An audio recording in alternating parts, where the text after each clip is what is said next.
Aujourd'hui, dans ce nouvel épisode, je vais vous partager ce que j'ai mis en place pour essayer de retrouver un meilleur équilibre professionnel.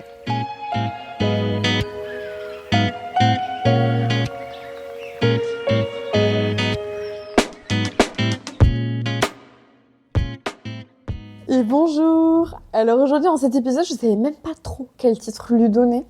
Parce qu'en fait, j'avais tout simplement envie de vous partager en fait toutes ces petites choses, ces petites décisions que j'ai prises particulièrement les 2 dernières années en majorité pour réussir à trouver un meilleur équilibre au niveau pro et donc aussi au niveau perso pour essayer de moins être submergée, en tout cas des petites choses qui sûrement ont marché et que je souhaite continuer sur les prochaines années. Pourquoi ? Parce qu'en fait, je sais que si vous êtes kinésithérapeute ou professionnel de santé ou même toute autre profession, parfois, surtout si vous êtes à votre compte, ça peut être un peu difficile de réussir à couper, je mets des guillemets, du travail. Et on peut facilement se retrouver en épuisement professionnel ou en burn-out. Et en fait, je me disais, en parlant à une collègue dernièrement de certaines petites choses dont on parlera plus tard, que en fait c'est des décisions qui m'ont tellement aidée et du coup je souhaitais lui conseiller par rapport à ce qu'elle vit actuellement que j'ai connu il n'y a pas si longtemps que ça et en fait je me disais mais pourquoi pas le partager avec vous aujourd'hui. Alors bienvenue, ici on est toujours dans un espace de non-jugement. Moi je vous encouragerais vachement à ne pas hésiter à interagir à cet épisode, que ce soit en commentaire du coup sous le post Instagram de cet épisode, donc soit sur Anahata Podcast ou Maïté la Kiné, ou alors pourquoi pas en message privé si vous en avez envie, ça fait toujours plaisir. Mais je vois bien que en ce moment, dans pas mal de métiers, ça va pas bien. D'ailleurs, actuellement, j'enregistre cet épisode de podcast, on est en janvier, le 5 janvier. Je sais qu'il y a des médecins, en tout cas, moi j'ai su que notre endocrinologue était en grève, des médecins aussi le sont, enfin bref. En parlant autour de moi, je me rends bien compte que parfois on s'épuise. Et je trouve que malheureusement, des fois, on n'a pas forcément un espace dans lequel pouvoir se donner des tips sans forcément, être débordé de conseils. Donc là, ici, aujourd'hui, vous allez vraiment piocher dans ce qui résonne pour vous. Alors, déjà, pour la petite histoire, il faut déjà être très honnête du fait que généralement, quand on est soignant, en fait, on est assez encouragé et, on retire un certain bénéfice au fait de se positionner en tant que sauveur. Si vous ne voyez absolument pas de quoi je parle, il me semble que j'en ai déjà parlé dans quelques épisodes de podcast, mais je vais le détailler un peu plus ici. Donc c'est le triangle de Kaufman, il me semble, quelque chose comme ça, où on part du principe, donc c'est en psychologie, que du coup, il y a plusieurs choses qui peuvent interagir. Donc il y a 3 positions, un peu comme 3 chaises, en tout cas moi c'est comme ça que ma psychologue me l'avait expliqué. Soit la place du coup du bourreau, enfin de la victime, qui se fait avoir et qui est dans une position qui n'est pas normale. L'autre personne, c'est le bourreau, donc c'est la personne qui utilise la victime. Et ensuite, il y a une 3e personne dans ce triangle-là, c'est le sauveur. Donc le sauveur qui est sur sa chaise, qui est là pour aider la victime à se sortir de son bourreau. Et en fait, c'est vrai que naturellement, en tant que soignant, aussi vous êtes dans tout ce qui est accompagnement dans le social, etc., je le vois aussi beaucoup. En fait, on a très facilement cette position du sauveur. Et en plus, dans cette société, on est, encensé, valorisé par cette position du sauveur. Malheureusement, elle est très belle, cette position du sauveur, mais en même temps, on peut s'y perdre. Et ici, je ne développerai pas l'aspect où, en restant dans sa place du sauveur, on empêche la victime de pouvoir s'en sortir toute seule, parce que soyons bien honnêtes, il me semble que je l'avais dit dans ces expressions qui ont changé ma vie ou quelque chose comme ça, que mon grand-père m'avait dit quand j'étais, je veux dire plus petite, oui non, c'était il n'y a pas si longtemps, qui m'avait dit est-ce que tu veux pêcher pour les personnes ou leur apprendre à pêcher, avec pour image que les personnes ont besoin de poissons, et du coup qu'est-ce que je préférais. Et c'est vrai qu'en fait moi pendant très longtemps j'étais en ce truc de je leur donnais à manger en pêchant pour eux. Et en fait, ça peut être intéressant de leur apprendre à pêcher. Et ma psychologue l'utilisait en disant que en fait, la place du sauveur, la chaise doit être libre. Je ne peux pas la prendre parce que si je la prends, j'empêche la victime de pouvoir la prendre. Parce qu'en fait, c'est que la victime qui peut se sauver elle-même. Il y a des personnes qui demandent de l'aide mais qui ne sont pas prêtes à être sauvées. Et ça peut être parfois un peu difficile. Mais au-delà de ça, on le sait, j'ai l'impression qu'il y a quand même de plus en plus de personnes qui ne vont pas forcément bien. Je trouve qu'on n'est pas assez formé à pouvoir encadrer tout ça. Et en fait, c'est des petits tips pour trouver plus de confort. Donc, d'abord, c'est d'essayer. Je commence sur le truc que je respecte le moins, mais de rester dans son cadre.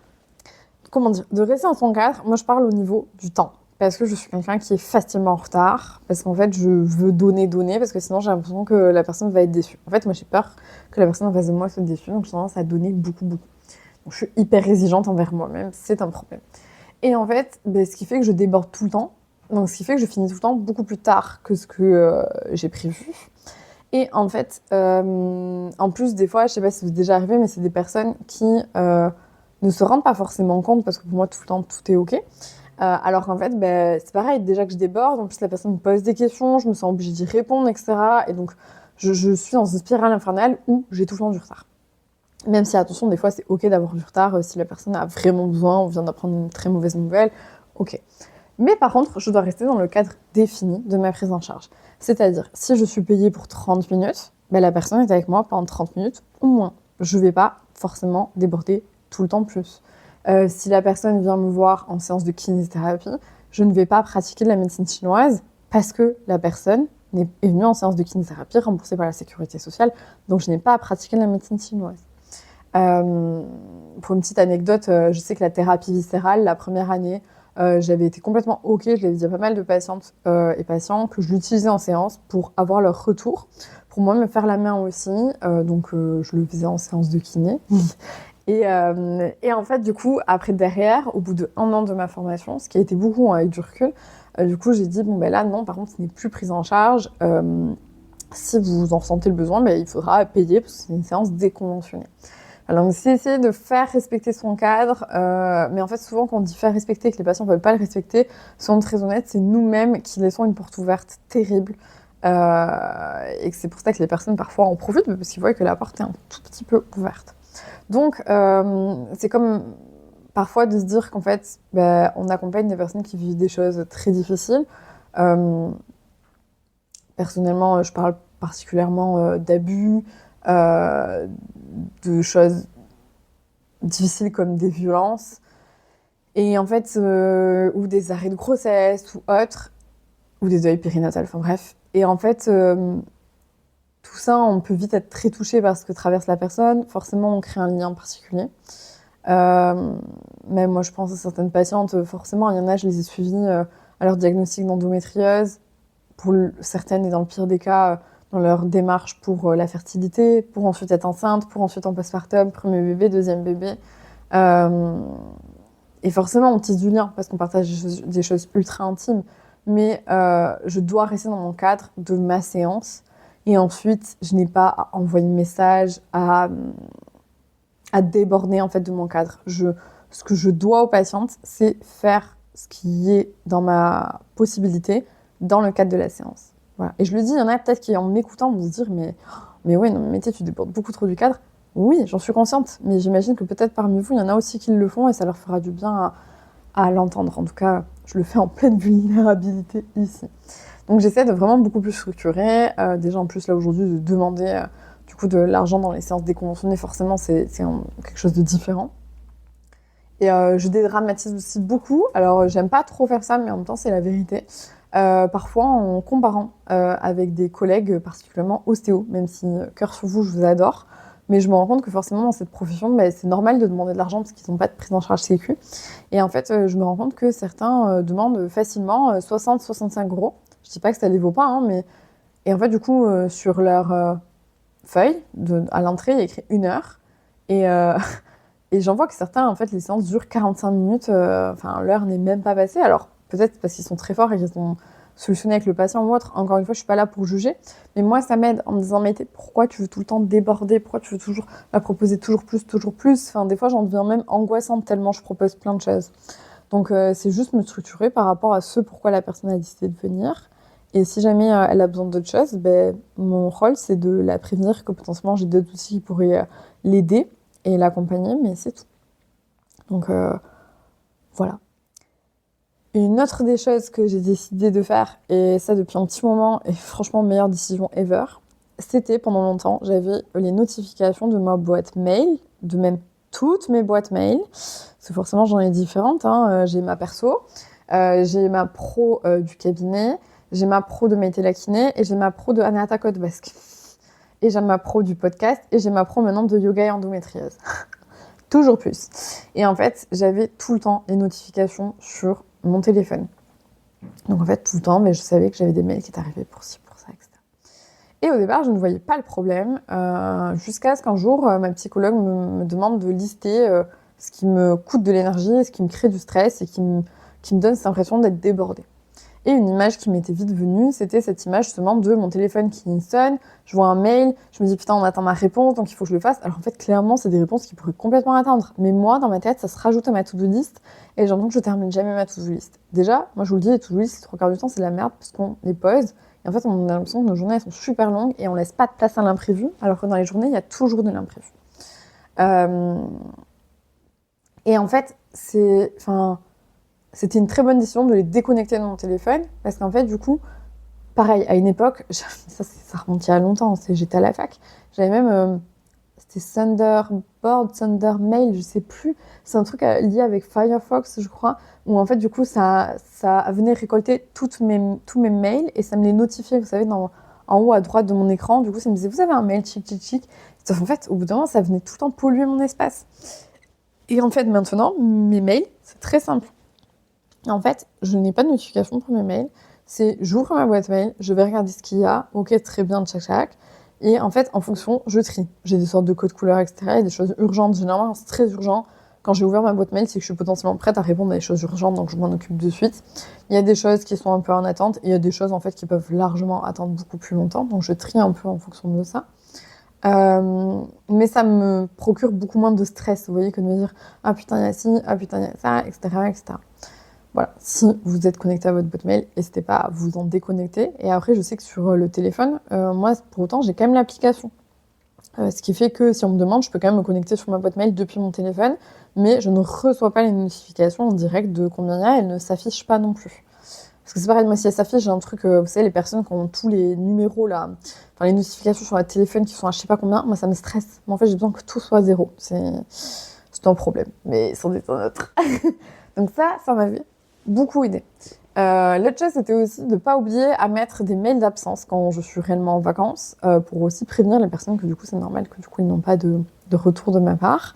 Je trouve que ça, je le faisais pas, alors que c'est vrai que dans plein d'entreprises, tout le monde le fait assez systématiquement. C'était assez important, du coup, de réussir à le faire.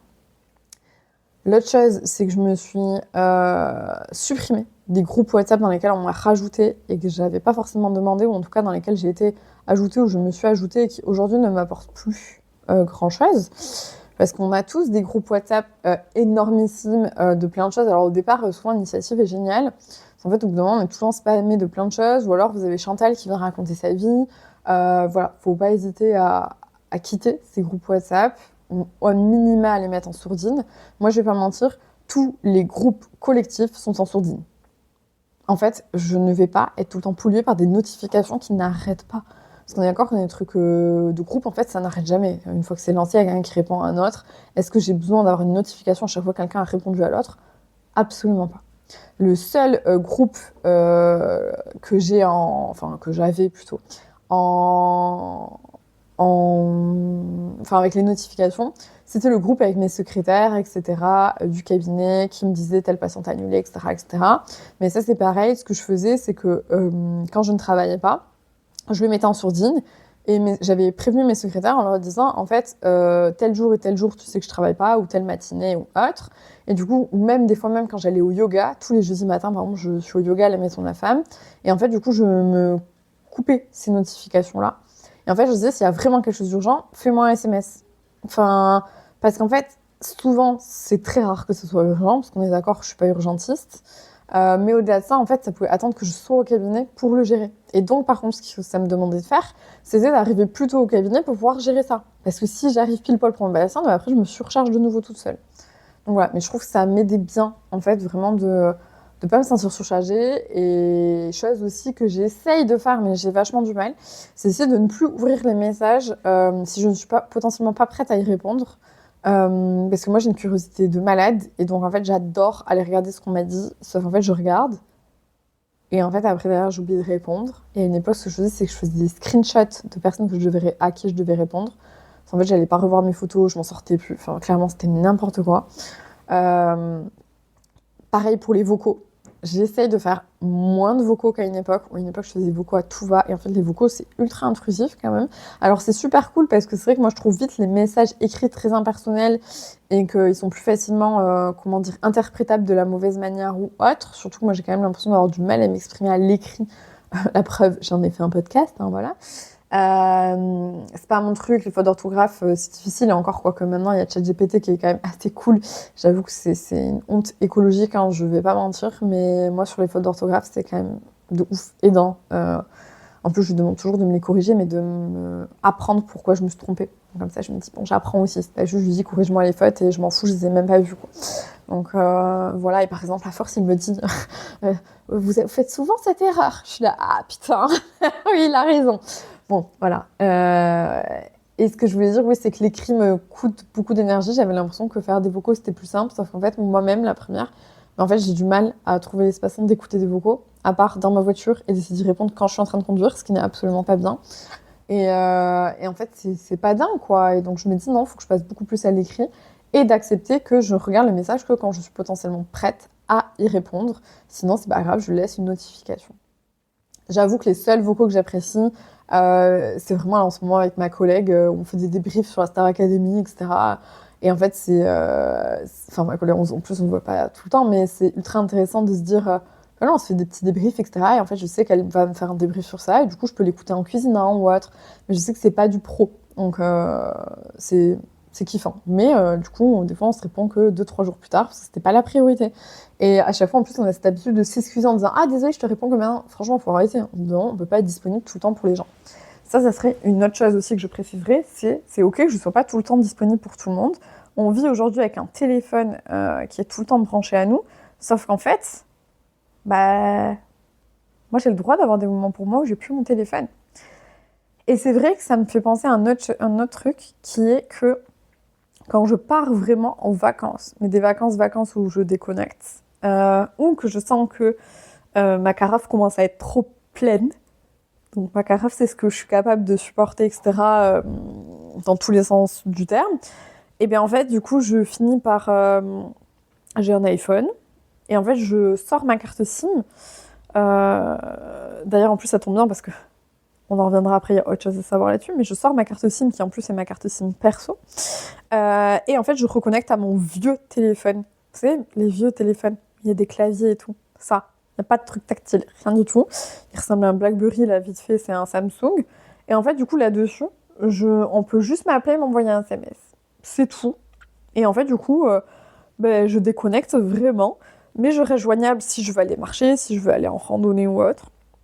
Je peux appeler des proches, mais c'est tout. Et en plus de ça, la batterie du téléphone, mais elle dure une semaine. Alors que mon iPhone, faut que je le... Là, par exemple, vous voyez... je ne suis qu'à 51% alors que j'ai un cours de yoga ce soir, quoi. Donc bon, c'est... Pourquoi ? Parce qu'en fait, il y a Instagram, parce qu'il y a TikTok, parce qu'il y a les mails, il y a trucs, nanana. Enfin, c'est vraiment chiant. Et justement, l'autre chose que j'ai faite, ça, c'est très récent, c'est depuis juin. En plus, j'ai eu un problème avec Orange et tout. Où, en fait, du coup, au départ, initialement, quand j'ai commencé en kiné, j'avais pris un numéro pro et j'avais mon numéro là, perso. Le perso, il y a pas mal de monde de mon entourage qui l'ont, voilà, parce que j'ai travaillé dans un endroit où du coup c'était ce numéro-là qu'ils avaient, etc., etc. Donc c'est un numéro il avait beau être perso, il avait quand même pas mal tourné. Ensuite, j'ai quitté le cabinet dans lequel je travaillais, le numéro pro a été clôturé, et ensuite quand je suis arrivée dans un autre cabinet, je me suis dit, flemme de reprendre un numéro pro, parce que ça tombait bien, parce qu'on avait un secrétaire, avec du coup un numéro pro qui est en fixe, donc c'est elle généralement qui appelle si je suis malade, si je dois annuler ou autre, donc sinon j'ai pas besoin de contacter mes patientes, et si jamais j'ai besoin de les appeler, j'appelais un masqué, je leur dis c'est mes télékinés, je vais vous rappeler dans 5 minutes, tic, et si j'arrivais pas à les avoir, je leur refaisais un mail pour leur expliquer pourquoi j'essayais de les joindre. Voilà, point.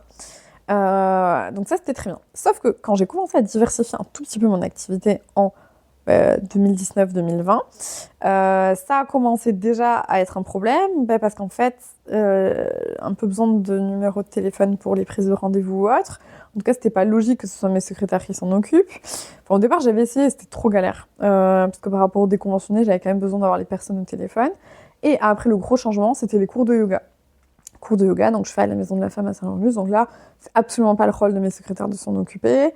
Et en plus de ça, moi, encore une fois, les personnes, j'ai besoin parce que si elles trouvent pas où c'est, du coup, elles vont m'appeler, etc. Donc en fait, mon numéro qui initialement était perso commençait à donner à pas mal de monde. Alors il y a toujours des personnes qui respectent énormément, qui vont jamais t'envoyer de message à 23h ou autre, d'autres un peu moins, parce que souvent les personnes réfléchissent pas.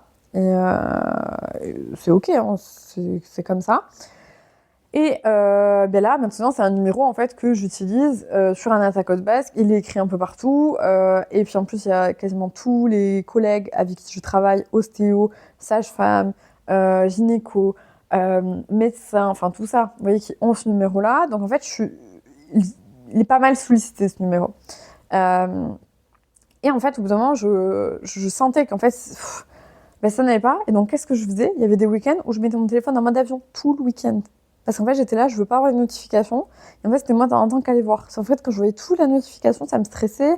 C'est pareil, au départ, je me disais, mais je vais arrêter, je réponds plus les week-ends, je réponds plus à partir de telle heure. En fait, le matin, je me réveillais avec ce stress de me dire, il faut que je réponde à ci, à ça. Donc, en fait, c'est pas la bonne manière. Et en fait, la meilleure manière, c'était de reprendre un nouveau numéro perso. Donc, lui, que quasiment personne n'a. Alors, j'exagère parce que là, vous allez me dire, comment ça, t'as un numéro et personne ne l'a. C'est très simple. Il y a ma famille, ma belle famille, forcément mon conjoint, mes amis très très proches. Et j'ai insisté sur l'ami proche parce que c'est des personnes, très proches, mais pareil, avec lequel on n'a pas de connexion au niveau pro.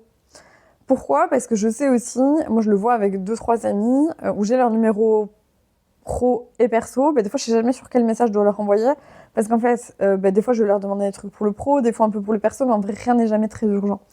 Et même quand je dois te donner leur numéro de téléphone, je sais jamais lequel. Donc en fait moi je dis il faut que tu me donnes dans tous les cas ta carte de visite parce que j'ai trop peur de donner ton perso. Et en fait ce que j'ai vraiment eu envie de faire là depuis juin, c'est de dire ok, j'ai un vrai numéro perso que personne n'a. C'est-à-dire qu'en fait même quand il faut réserver au restaurant ou autre, c'est tout le temps mon numéro pro que je donne. À la banque ils ont que mon numéro pro.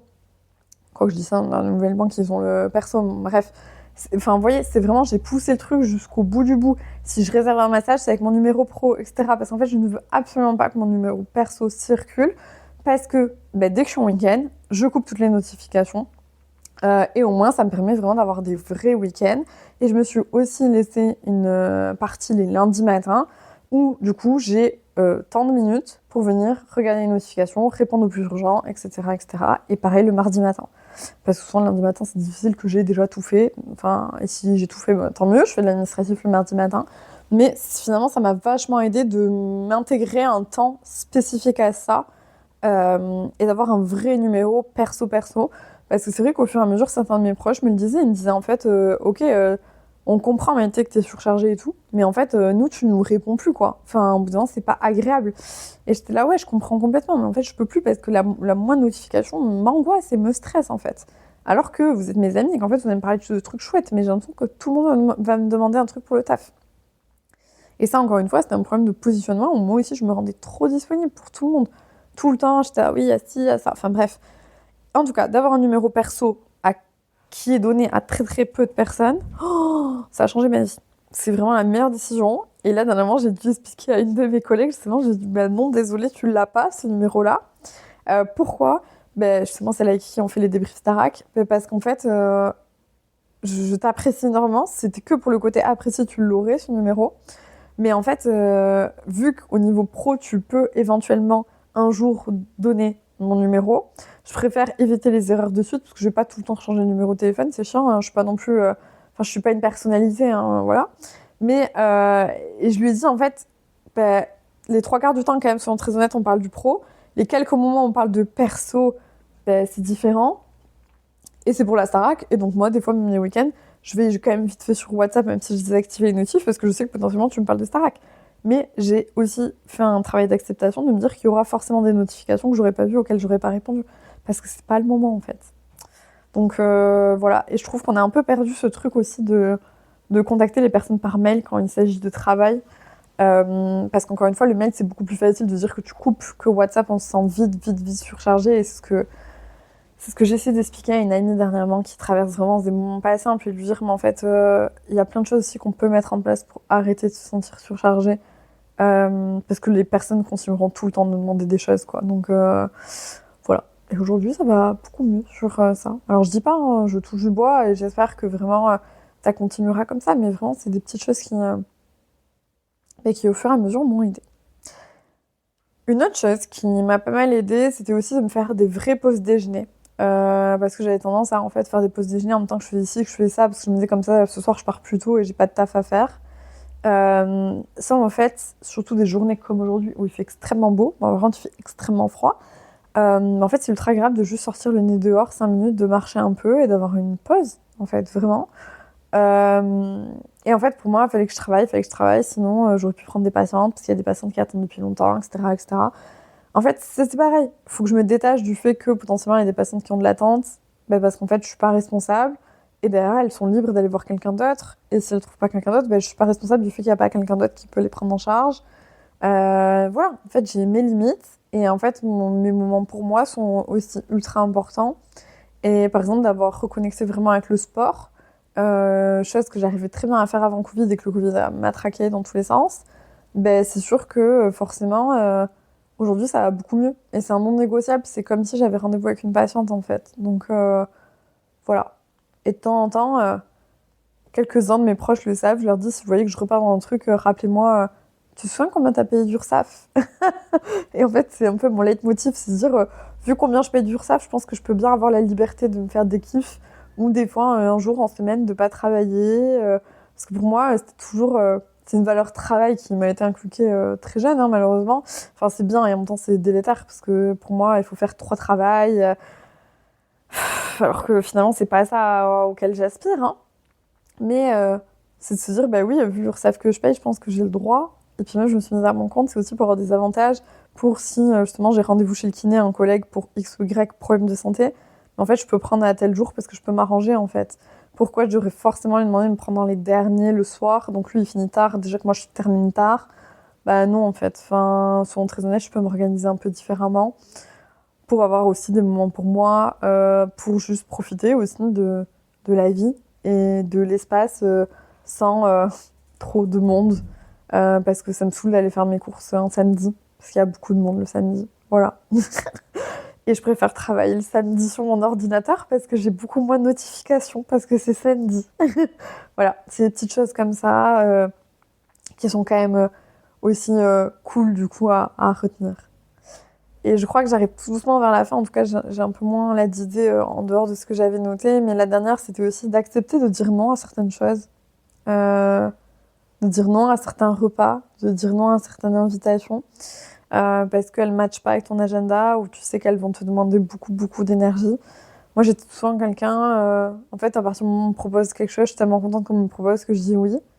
Sauf qu'en fait, au bout d'un moment, ben, si tout le monde veut aller manger au resto avec moi... en fait, au bout d'un moment, non, parce que ma batterie sociale, elle est très faible. Déjà qu'au cabinet, je vois pas mal de monde. En plus de ça, derrière, je me retrouve à devoir aller faire des restos et tout. Moi, je me ressource seule. Donc, en fait, j'ai besoin de cultiver cette solitude, de aussi avoir des journées dans lesquelles j'ai pas 100% d'horaire à respecter, que j'ai une certaine liberté. C'est une valeur qui est très fondamentale pour moi.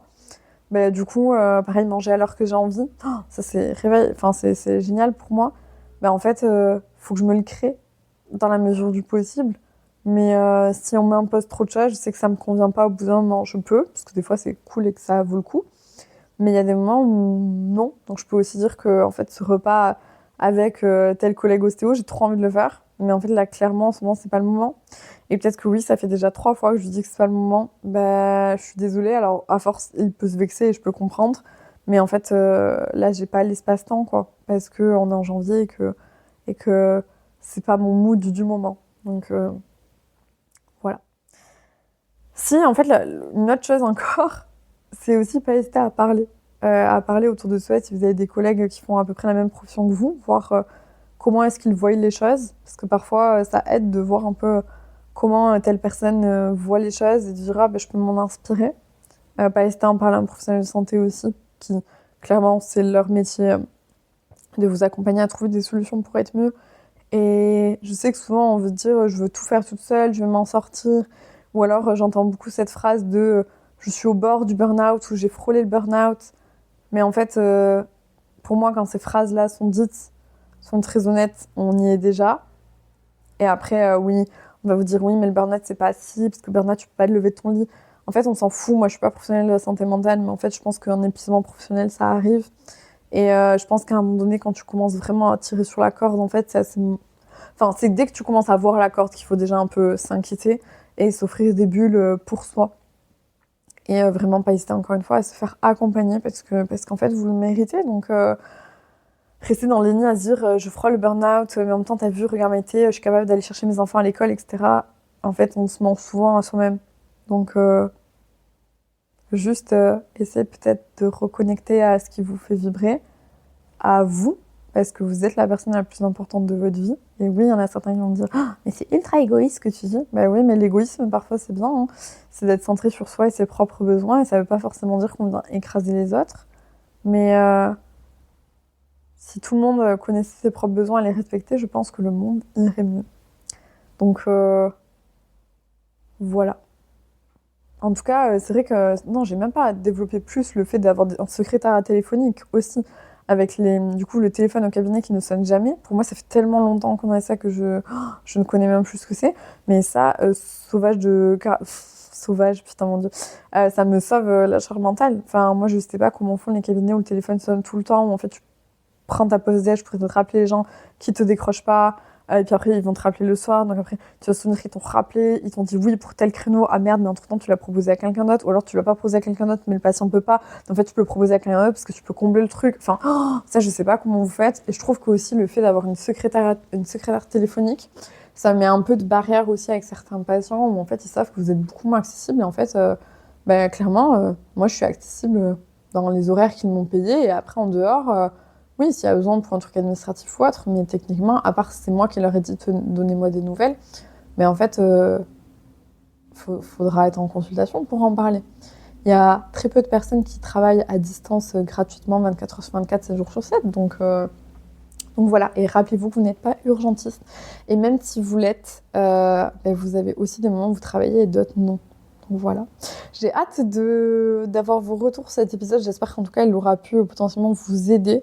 Je vous envoie plein de douceur si vous traversez ces moments-là ou si vous connaissez quelqu'un qui le traverse. Et dans ce cas-là, n'hésitez pas à lui envoyer le lien de cet épisode de podcast pour qu'il puisse l'écouter. Parce que parfois, quand c'est d'autres personnes qui nous le disent, on est peut-être un peu plus à même d'écouter. Peut-être. En tout cas, je ne sais pas.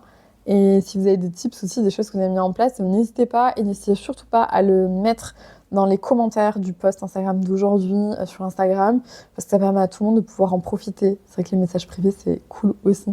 Mais en commentaire, comme ça, après, tout le monde peut réagir aussi et on peut créer une petite communauté pour s'entraider les uns les autres. Voilà. Et je vous dis du coup à mardi prochain pour un nouvel épisode de podcast à 6h06 sur toutes les plateformes d'écoute. Et en attendant, prenez bien soin de vous.